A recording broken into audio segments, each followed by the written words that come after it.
The average working adult makes approximately 220 food decisions every single day, and most of them are made based on whatever is already in the kitchen. What you buy at the grocery store this week is what you eat when you are tired, distracted, and have 15 minutes to put something together.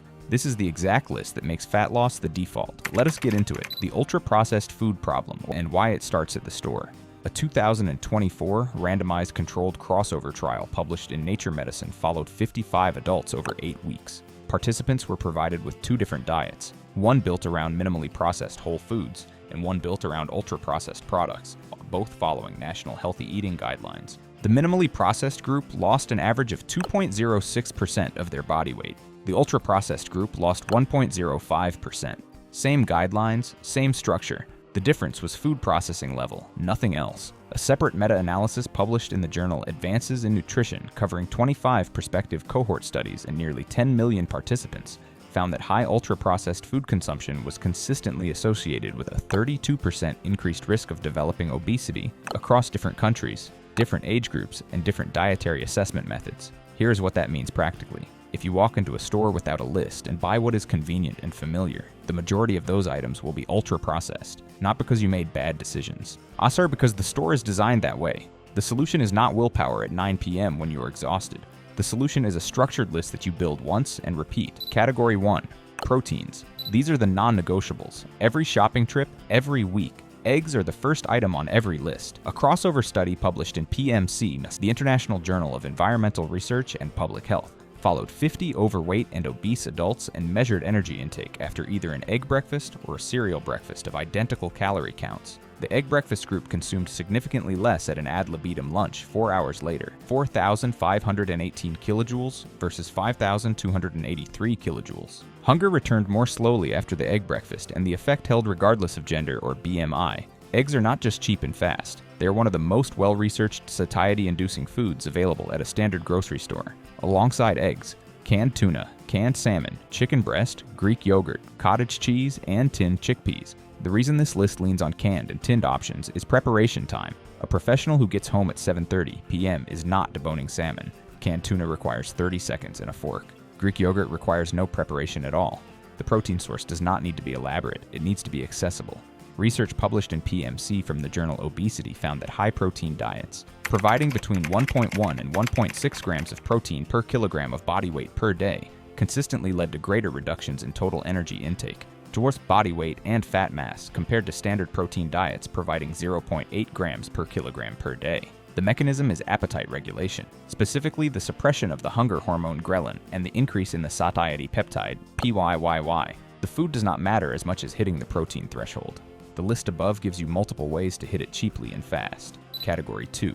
Vegetables. Not the aspirational ones. The ones you will actually eat. Frozen spinach, frozen broccoli, frozen peas, and a bag of pre-washed mixed salad greens. That is the core. The reason frozen vegetables are on this list before fresh is not nutritional. Research from the University of California, Davis found that frozen vegetables retain comparable or in some cases higher levels of nutrients than fresh produce stored for several days after purchase, because freezing halts the degradation process immediately after harvest. The real reason is behavior.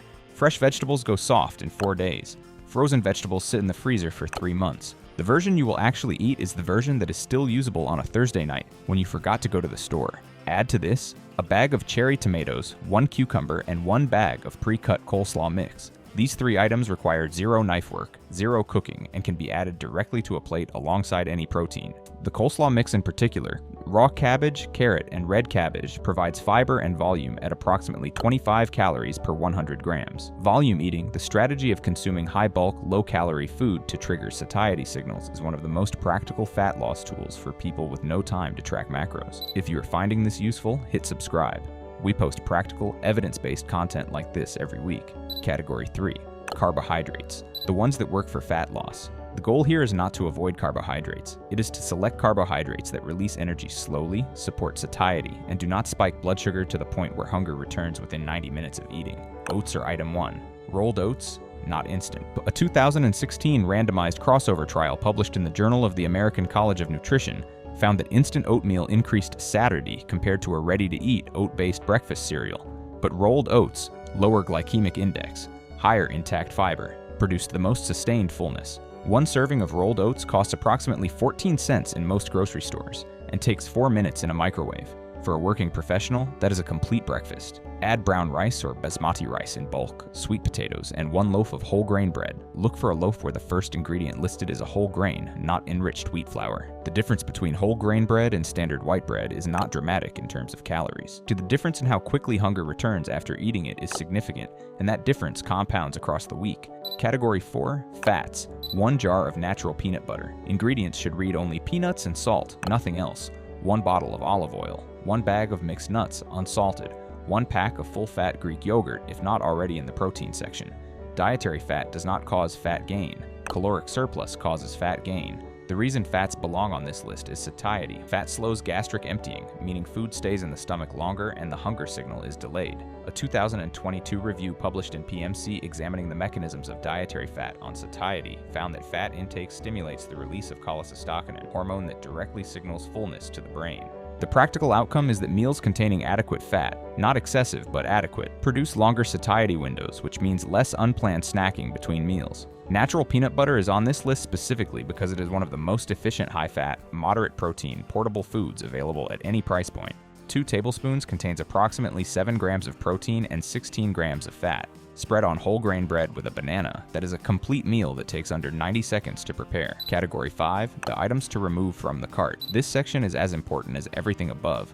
3 categories consistently drive excess calorie intake without producing meaningful satiety. Flavored yogurts with added sugar, breakfast cereals marketed as healthy, and packaged snack bars. Each of these items is engineered to taste satisfying without triggering the fullness hormones that whole food equivalents produce. A flavored strawberry yogurt from a major grocery brand contains between 22 and 26 grams of added sugar per serving. Plain Greek yogurt from the same brand contains 0 grams of added sugar and twice the protein.